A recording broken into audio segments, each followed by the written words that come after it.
আমার একটি প্রশ্ন ছিল, সাধারণভাবে আপনার যুক্তি উপস্থাপন বা চিন্তা করার পদ্ধতি কি?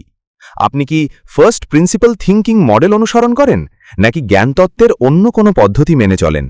আমি এই প্রশ্ন এজন্য করছি কারণ আমি জানতে চাই কোনো বিষয়ে সিদ্ধান্ত নেওয়ার ক্ষেত্রে কিংবা সঠিক ও ভুলের পার্থক্য নিরূপণে দিনের বিষয়ে আপনার কাছে এমন কি পদ্ধতি বা মাধ্যম রয়েছে যার উপর ভিত্তি করে আপনি সাধারণত যুক্তি তৈরি করেন।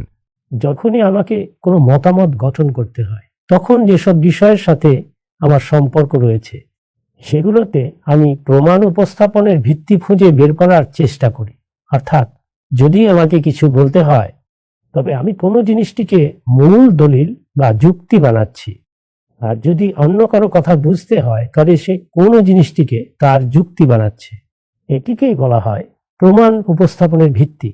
সহজ কথায়, যুক্তির সূচনাটি ঠিক কোথা থেকে হচ্ছে, আপনি যদি সেটির সঠিক বিশ্লেষণ করতে সক্ষম হন, তবে ভুল হওয়ার সম্ভাবনা অনেকটাই কমে যায়। আমরা আসলে সাধারণত করের কোনো ধাপ থেকে যুক্তি দেওয়া শুরু করি, না হয় সেই যুক্তির জবাব দেওয়া শুরু করি। কিন্তু আসল কাজ হলো সেই প্রথম বিষয়টি খুঁজে বের করা, যেখান থেকে কথাটির সূচনা হয়েছে। আপনি যখন সেই প্রথম বিষয়টি খুঁজে পাবেন, তখনই জ্ঞানের ইমারত সঠিকভাবে গড়ে উঠবে।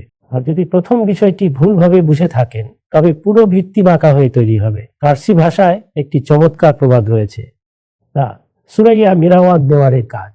গোড়ায় ভুল থাকলে সে দেয়াল আকাশ ছুলেও বাঁকা হয়েই উঠবে। তাই সবসময় যুক্তির এই প্রথম ভিত্তি প্রস্তরটি সন্ধান করুন। যুক্তির এই মূল ভিত্তি না থাকলে হয়তো অত্যন্ত আকর্ষণীয় ও সম্মোহনী কথাবার্তা বলা যেতে পারে। কোনো দক্ষ বক্তা আপনাকে তার বক্তব্যের প্রভাবে মুগ্ধ করে ফেলতে পারে। কোনো সুন্দর গল্প আপনার পুরো অস্তিত্বকে আচ্ছন্ন করে ফেলতে পারে।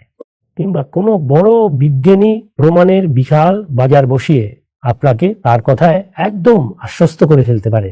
কিন্তু আপনি যখনই তার ভেতরে প্রবেশ করে সেই প্রথম বিষয়টি খোঁজার চেষ্টা করবেন এবং গিয়ে দেখবেন যে তার কোনো অস্তিত্ব নেই, তখন স্পষ্ট হয়ে যাবে যে এই পুরো প্রাসাদটি আসলে তাসের ঘর ছাড়া আর কিছুই নয়, ভেতরে এর কিছুই নেই।